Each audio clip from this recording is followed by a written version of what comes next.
Thank you very much, and thank you so much for the invitation.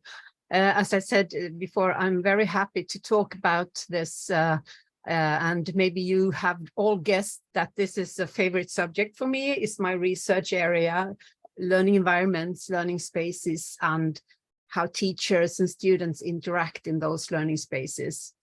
And I'm also currently, and I know that you are looking into that as well, that is what I do together with Umeå University in the northern part of Sweden.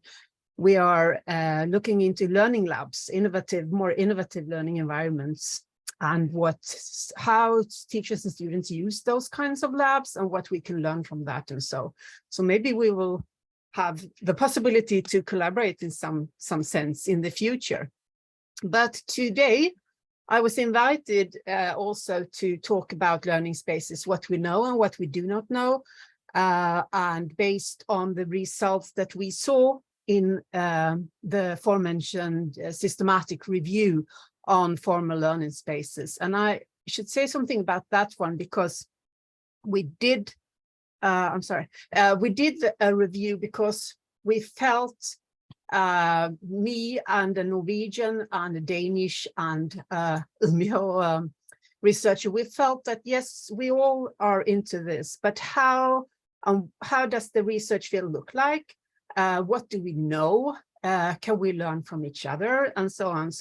And we knew also that there were about a couple of seminal work that had been done on formal learning spaces. There were a review from 2008, I think it is. It's Paul Temple, and he says that the field is under-researched, and we were curious, is it still the case actually? How does the research field look like? So we did that with focus on the physical learning spaces. So it's not about the hybrid or the HyFlex or the virtual, and we started before the pandemic. But what we saw is that we can learn a lot from what we know about the physical learning spaces before the pandemic, now when we are moving forward. So that is also where I take my starting point then in that review. So, but let's take a look at the learning space in higher education. This is an old picture. I think it is from an American university, but it could be classroom at my university, at Malmö University. We all recognize this. And the pedagogic Dewey, he wrote about this. It's all made for listening. And he wrote that in about 1907, I think.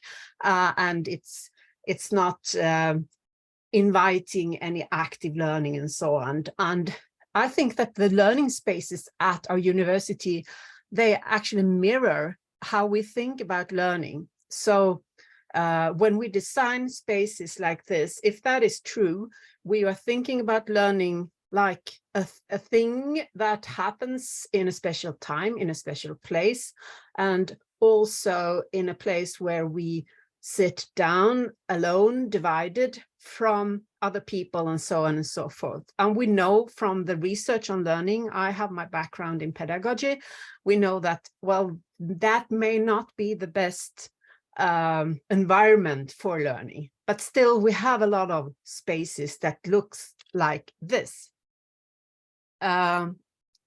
But we also have spaces that look like this. This is one of the learning labs in Sweden. It is in Gothenburg University. And that is the most extreme learning lab we have right now, where they play with furniture, the architecture, and all the modes for representation. So this is also a way of thinking of learning spaces in higher education.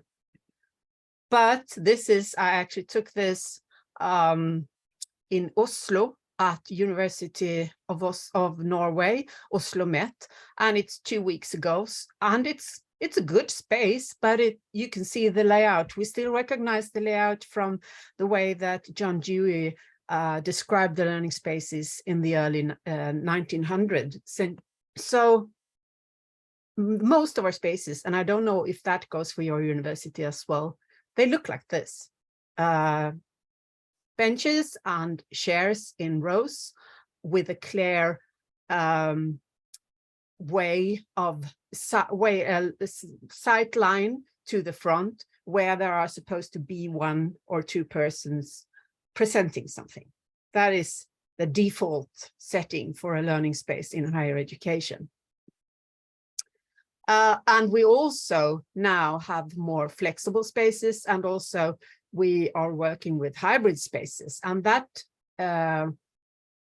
existed before the pandemic, but at least in Sweden, this talk about hybrid spaces as the new solution for universities to move forward have been increased. We have a lot of focus and discussions about hybrid learning, high flex spaces, and so on and so forth, because they understood that maybe we need to have spaces where we could connect the physical with the online, and also when students are sick or they can't come to campus, they could attend online. And that is one thing that we are looking into at Umeå on the Learning Lab, also hybrid teaching and learning. And that is a chapter, and I could talk on that more specific, but I won't go deeper into that because it is a very complex learning space that we have created when we are working with this. And we see that it's not easy, and there are a lot of problems with that, but also opportunities when it comes to, for example, widening participation, inclusion, and flexibility, and so on. And in the best of cases, maybe we could also work with high flex or hybrid in this sense, in the more practical and aesthetic education. So we could use the technology, not only being passive listeners, but also being active.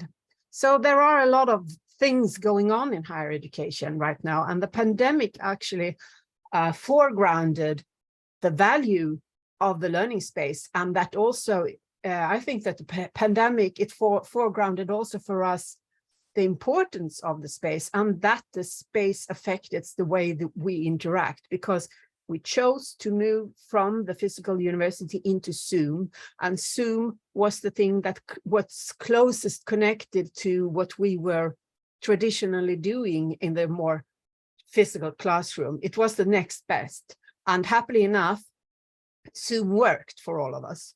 So, but that is not the only thing that we could do with technology. But now we have tend to, when we go back to university, we go back to business as usual. And Zoom is one possibility, but I think that we can do so much more when we create our learning spaces. So what did we know then before the pandemic? Because we need to learn from the research, and that is where I connect to our article from learning spaces in higher education.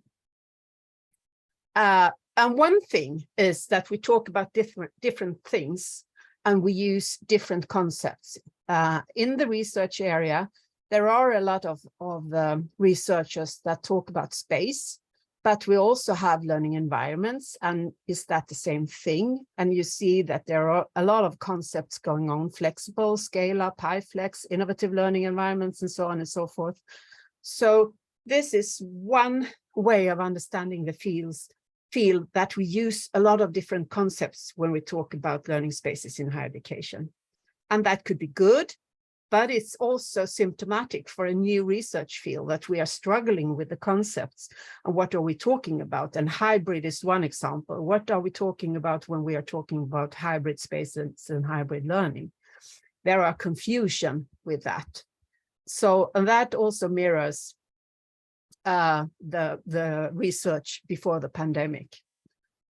And also, what were the research looking into? More or less relations between design, learning activities, and learning, and but also how we perceive a learning space.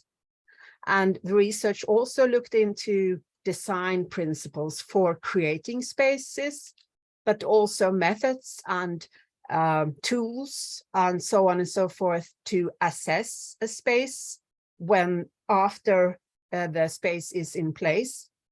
And we had, I think we had 108 articles, And it's also about the need for support. Teachers need technical support and pedagogical support when they work in different learning spaces. But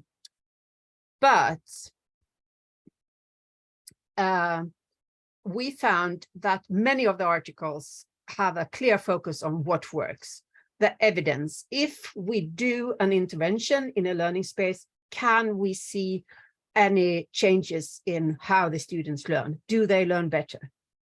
So a large portion of the research, they are looking for evidence on what works. But the other part of that cohort say, hi, wait a minute, this is so complex, so it's not so easy, so that when you change a learning space, you get a result per se. There are no clear connection between an intervention and student learning. We have to understand that learning are much more complex than that. And also there are a move towards more social material understanding of this, that it is intertwined theoretically, that we need to understand that people in a physical space are entangled with the resources in the space, with the digital in the space, with the culture, and so on and so forth. So there are a lot of things going on here that we know is actually existing with the learning, and now we add space, and it's not so easy to understand. So there are research that try to find theoretical perspectives and so on and so forth from, for example, geographic thinkers, to kind of frame what's going on and understand what's going on in the complexity in a learning space. They also are interested in social and relational aspects, that we actually feel a space and behave in the space and feel secure or insecure, and that we also know from learning that it is so important to create a relational space as a ground for learning to happen. So there are articles looking into that. Oh, I'm sorry, I missed a letter there. So how do we design and involve people in this? Participatory design maybe, and also models then for supporting. And the theoretical focus in the field, it's kind of scattered. It's implicit, sometimes not very visible, and they use different kinds of aspects from different kinds of theories. As I said, either from their own discipline, this could be medical education, for example, and then they draw on problem-based learning and so on and so forth, connect that to space, or they are thinking about space from a geographical perspective, putting Lefebvre's spatial triad, for example, as a theoretical model for understanding going on. But there are no connections and no between the researchers, not much. And there are no moving forward, building on each other. So it's kind of a scattered research field, and it's fairly new, but exploding, I would say, now after the pandemic, and if we include the hybridity as well. And at least in Sweden, there are a discourse going on that we should learn from the pandemic. The university also points out towards teachers. Now you have created, we all have a digital experience that we didn't have before. But now all teachers actually have been in digital world and have worked with students in virtual spaces, and we have that experience, and now we should learn from the pandemic. The problem is that the teachers, they haven't had time or resources to reflect upon what they have been doing during the pandemic, because they have just been teaching, they have just done it, and they don't know what we know from the pandemic and what we should learn, and how we build a theoretical grounded way forward. So we need to also draw on the knowledge that we developed before. And the discourse is not only Swedish. This is the University Association, European University Association, and they write about University Without Walls for 2030, and they point out also the connection between the physical and virtual spaces, the flexible blended approaches, that the physical spaces at the campus will be important, but the virtual space at the campus will be there as well. So they point out a clear path towards this more flexible hybrid higher education. And combined with that, in Sweden, there are a movement that some of the universities have said no to blended learning now. They are a campus university. So they say that we could add blended learning maybe, but first and foremost, we are a traditional campus university. We don't do hybrid. That the students, they can't accept that we are going that way now. They are not customers. They have to accept that we choose the way that we want to be a university. Others have gone the other way around, being more flexible and blended, but there are discussion going on this. How should we answer and how should we go the way forward? And one thing, and I think it's a good thing, the pandemic actually showed us is the value of campus, because at least at my university, there were discussion in the early stages of the pandemic that when we all moved into Zoom and also were capable of doing teaching in Zoom, we managed it. And then there was a discussion about the physical spaces. Do we need them? They are very expensive. Now you all can teach in Zoom. Why should we have a campus and so on? A discussion at least. But then after a while, when the pandemic was much longer than we thought it would be, we all have been longing for going back to campus. And it also have highlighted the importance of what Eringfield here writes about, the embodied and communal experience, that we connect to each other, we meet. And I love that concept from Massey, thrown togetherness. That is what campus do for us. We meet and we move around. We are thrown together with other people. There are a discussion about learning or different disciplines going on. We move from our home and take on our work or student clothes. We move into the university and we exist together with other people, and we make it a place for learning, the place for university. And it is also engraved with culture and history, and all that together is very, very important for the sense of belonging and for the quality for the students. And it also have shown that some of the world's best, Ivy League universities, when they went on online, the students they don't accept to pay their heavy fees for that if they can't go and have the campus experience, because that is also a very important part of being a university student.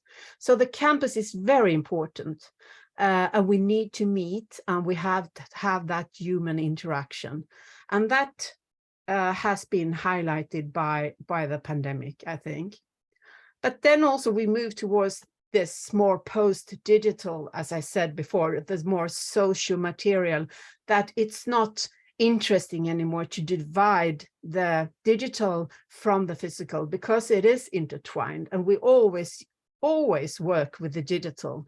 It is intertwined in our reality, both students and teachers. So we need to understand them very close connected to each other. And we also need to understand that learning, it's not a linear process.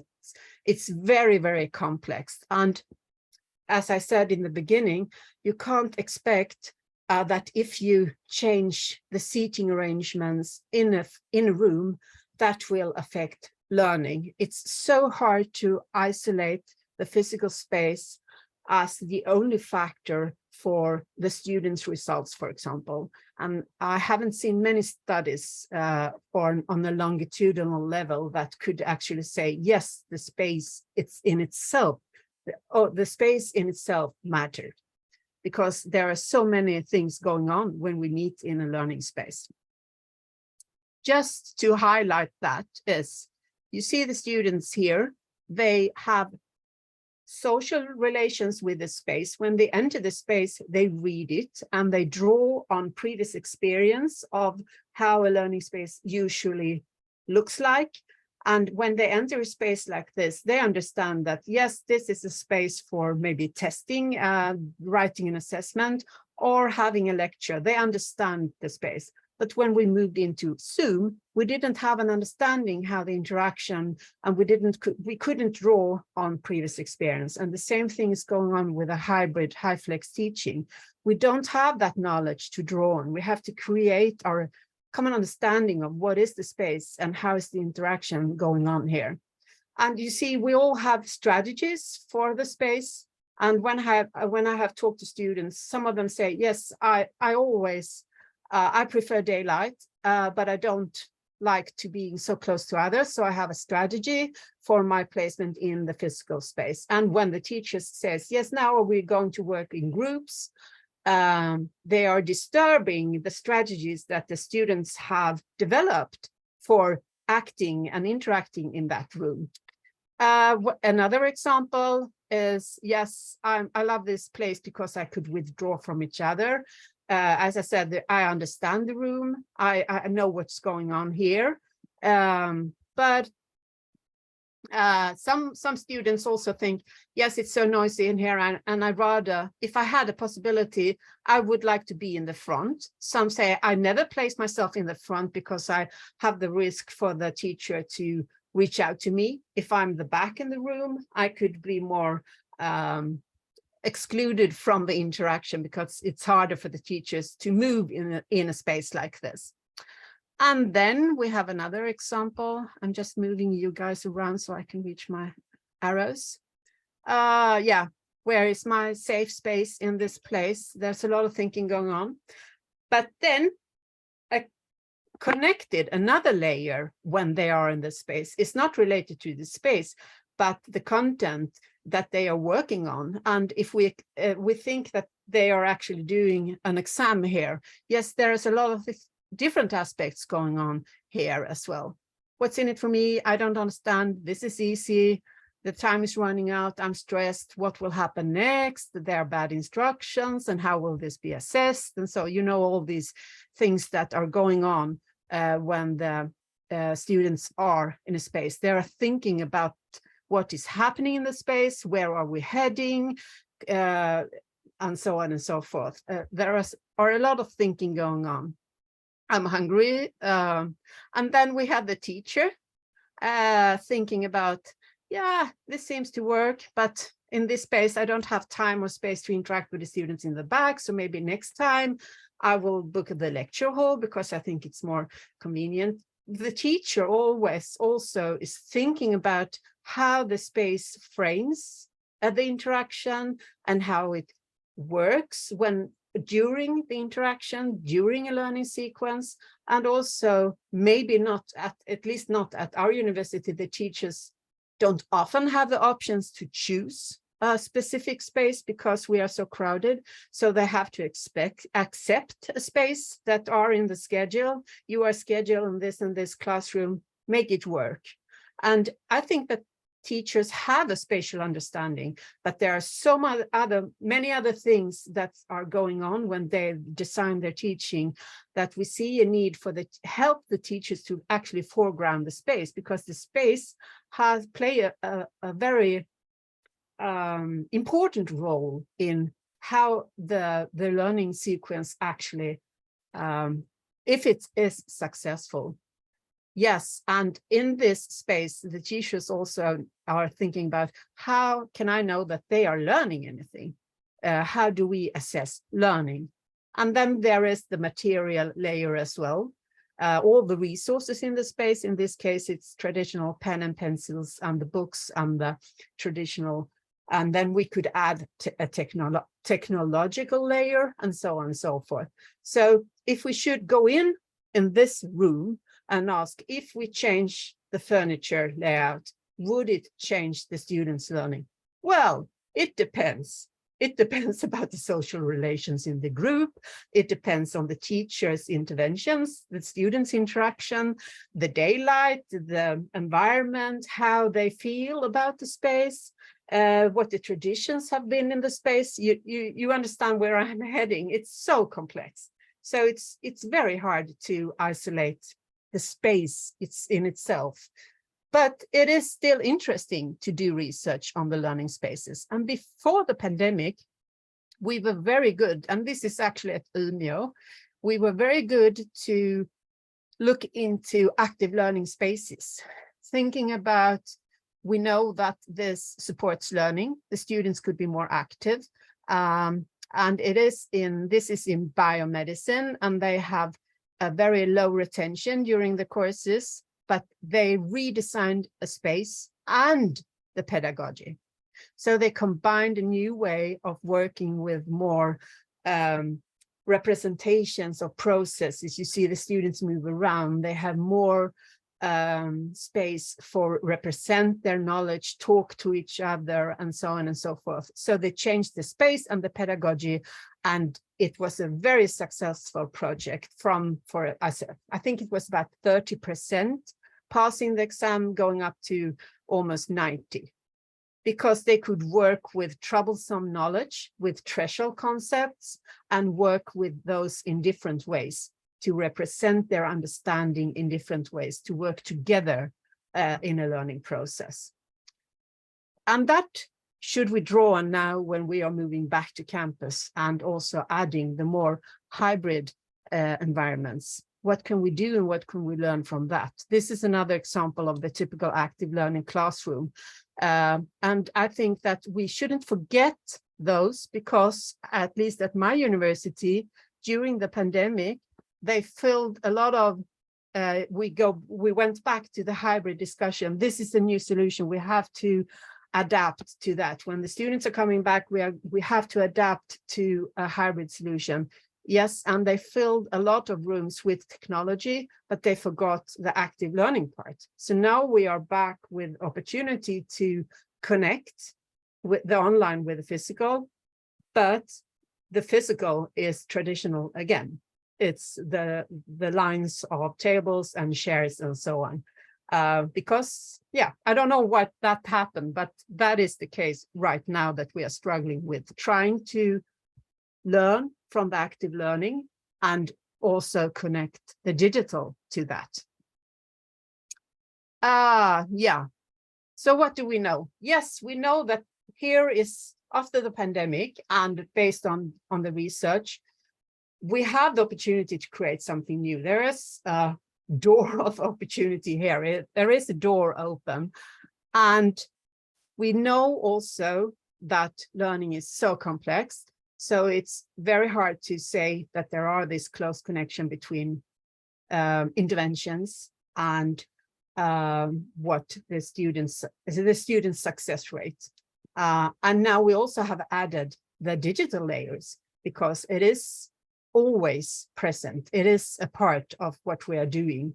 So we are in a very complex learning situation. And just for taking a short example, when we are in a hybrid, for example, we connect different layers, the students at home, the teachers being in the room, not having an idea what's going on in the chat and so on. There are different layers there that we need to know more about, that we need to do research on, because we don't know that much and yet how that affects the students' learning. And as I said, there is no close connection. Just because we rearrange a room like this, learning will happen. Everyone will be happy. And the same goes actually for my example from Umeå there. If they just have created an inviting physical space and haven't changed the pedagogy, there wouldn't be that result on that project, because the space there was also used to traditional lecture, and the teachers, they were kind of annoyed with, this is not a good space. The students can't hear me lecturing. Yeah, but you are not supposed to work in that traditional way in that space, because that space have different affordances from other spaces. So the teachers need also to have support to understand how to develop their pedagogy in a different kinds of spaces. So it is complex, and just to mention some research that has been done. It's not on higher education, but it is a large research project, and I'm sure you maybe have heard of them, the Innovative Learning Environments and Teacher Change. And they have done a lot of reviews, and this is one example. They were searching high up on the evidence ladder. They wanted to look into longitudinal, with a how do you say it? Have one group, experimental group, and one group beside, and so on, high up on the evidence level, to also quantitative studies, and so on and so forth, and that actually measured the student academic achievement. And they found 21 from 5,000 about. And of these 21, I think they ended up with 5 that presented robust evidence on how space could affect student learning. So that is very hard to do. And maybe I think that we write that in our article, it could be a cul-de-sac, searching for the evidence, searching for changes in spaces affect student learning. Maybe we should start with learning and also look into interaction. How do teachers and students use the space? Because there are research on how they perceive a space, but there are not that many research articles on how the interaction actually is going on, and how can we understand the interaction in different spaces, and interaction connected to learning then in the end as an important part of the learning process. So if we can't say that the learning space per se affects the students' success, some might say, why is it important to look into learning spaces? Yes, because it is, because we know from research now, and there are a lot of research also that points towards this, and also, as I said, Dewey early in the 90s said that the design of a room, it clearly communicates what is possible and allowed to do in this context. How do we think about learning? And it frames the conditions for learning. And if the teachers chooses to rearrange the room, for example, something will happen. So our furniture, our technology, the material aspects, it affects the learning process. And teachers and students, and that is something that I have been looking into, they are using the space during the learning process. They are using the resources in a space in their meaning-making processes. And it is a significant part of their design journey in learning. So they make the space a place for learning. So the space is not determining the learning process, but it could invite or it could obstruct a learning process. But people, they have agency, and they do things with the space, and they use the space, and they redesign the space, and it affects the learning process. And furthermore, what is missing actually, I think, from the research right now is inclusion. And I think that is very important to highlight, that looking into what the spaces do, that is our responsibility. And I can recommend, if you haven't read, it is an architect that is called, her name is Joss Boyce, I think. She's in England, and she has written a lot about that. And she has a colleague, Jay Dolmash, I think. And I think this says it all, how our university building is actually doing ableist work every day, and single out, physically filter students out from our universities every day, because they are designed from one idea on learning, and some students, they don't fit in.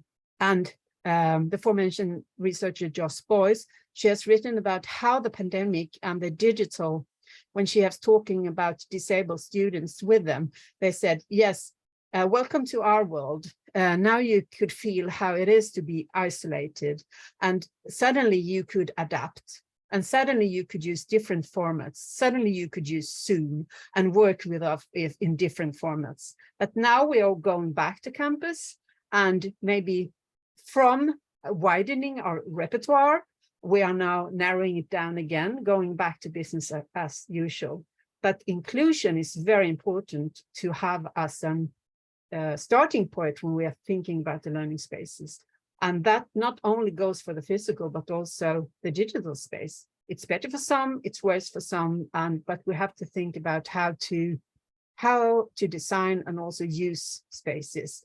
And as Domaj calls it, how can we think about the space as a more having a transformative access, that it is a space in process, and all people at the universities are involved in using and designing that space. And how can we understand that? Not only adapting things to make the inclusion better, but also to build spaces that invite all of us, and that we could do wrong in many ways in a space, but still be an active partner or participant in a university space. And also that goes also for our flexible spaces, because that is something that you often hear, the inclusion aspect there. Yes, we could work with active learning, but it doesn't suit every student, and it's loud, and it's if you have cognitive issues, it could be problematic and so on. Yes, but how can we design a space or use the space that we have more silence part in space, for example, and more active, and how can they choose to participate? Could we open up and so on and so forth? So it is an important aspect when we talk about flexible spaces as well. And the way forward then. I've done a research report together with a colleague. It's only in Swedish, I'm sorry, but where we point out, based on previous research, on how we, in the best of worlds, would move the field forward. And we say that when we work with and talk with students and teachers about student spaces and design of learning spaces, we should draw on research and experience. And that could be obvious, but it hasn't been the case always. We are ending up with a lot of spaces, as I showed you our example from Malmö, the more passive hybrid spaces, that is not connected, that design of a learning space that is not connected directly to research and our previous experience, for example. We should start with learning always when we talk about spaces. How do we create spaces that support the student learning process? That is not always the case. And the spaces right now that we are working with in higher education, they are more flexible, they are more innovative, they are more hybrid, but we also have the traditional lecture hall, and we should have that because we know that variation is very good. We need different kinds of spaces. And I've highlighted the inclusive perspective because it's very important, but also to understand that we can't divide the different spaces anymore, the digital from the physical. And we need to work together on this, both in the design process, but also how we understand the interaction in the space together with the teachers and the students, transdisciplinary. And this is a concept that we were very happy when we invented it. Didactic spatial competence, DISCO is the acronym for that. So didactic spatial competence is what we mean is the competence for teachers to actually foreground the space when they are planning their teaching. And if they are asking the traditional questions, why are we doing this? How are we going to do this? And so on. They should also foreground where and where not. And it should be an obvious part for teachers when they are designing their teaching. But I think, and we think in our research, we can see that the teachers actually need support on thinking in a more creatively way, but also on drawing on research to actually critically use the space and reflect upon the space. And then we also should think about sustainability, because are these new hybrid spaces sustainable? Could we, and that is also what we have learned from the pandemic, that non-defined spaces were more usable when we were going back to campus, because we need large rooms that we could rearrange and sit together, but not with a distance. And the more traditional lecture hall was problematic because there you got more crowded and we couldn't use that in the same way and so on. So the question is, how do we design and build and use more sustainable learning spaces? Yeah, now I think I've talked about 45 minutes, and I will open up for your reactions and comments on my presentation.